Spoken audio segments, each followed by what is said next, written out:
I'm Nate D. I was born in Augusta, Georgia, currently living in Fredericksburg, Virginia. My life was crazy, man. Like from growing up, my dad was a drug addict. He overdosed when I was 8. So drugs are always they played a part in my life. And it was weird growing up because, like I do believe in you inherit certain things from family members. And an addictive personality is one of the things I just inherited from my father. And growing up, still just smoking pot, popping pills, doing blow, everything. Like it was kind of a lifestyle for a long time for me. Now that I've overcame all these things, now that I've conquered all these things, now that God's taken me from one thing and made me from one person and really like recreated me. That's what it feels like. It feels like I met Jesus and then Jesus like gutted me like a fish and then just put new parts in there.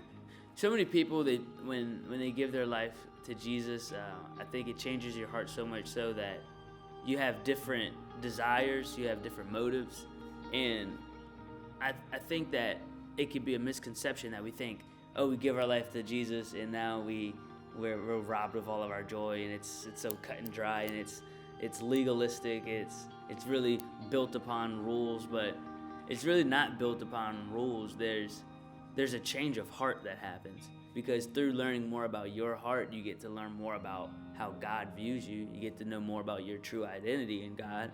And then once you know your true identity in God, it makes those situations, it makes life so much more fun.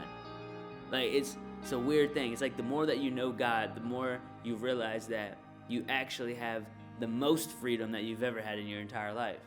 I mean, to me, tattoos, I think it's cool if they represent something. I also think it's cool if they don't represent anything. I really just think that we were given our body. I look at it like fashion, man. Like, I wear certain outfits and put on certain things because I like the way they look. Sometimes I get a tattoo because I like the way it looks. In this case, I have tattoos that I like because they mean something to me and they reflect my life. Other times, not so much. The tattoos that I have on my body, except for one literally means absolutely nothing, but they represent my faith. And so it's cool. So like when I look at my tattoos now, a lot of it kind of reflects the past self that goes into my current self. One of my tattoos in particular, the one that's on my leg, it's really about a story. It's in the Bible, 2 Kings chapter 6. In the story, it's a really simple story. A guy loses his edge.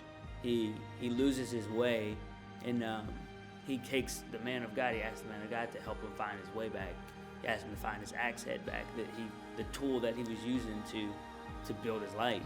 And really, to me, that's what God gave me back. He gave me back the tool in which that I could build my life from.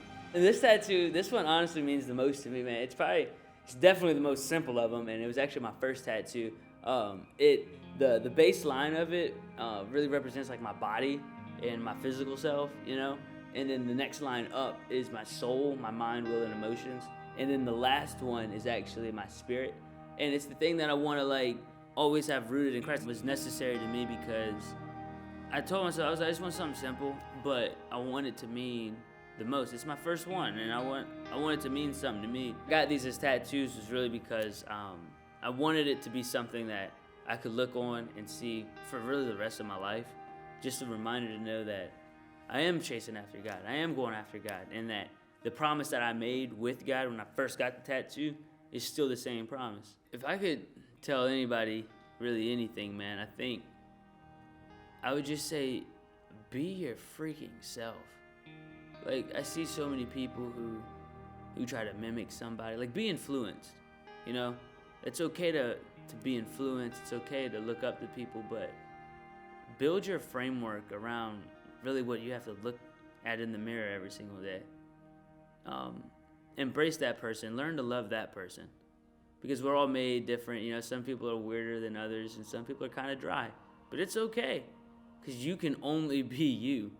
And I feel like if we can learn that we can only be ourselves, then we'll stop trying to conform to so many things that really just lead into darkness.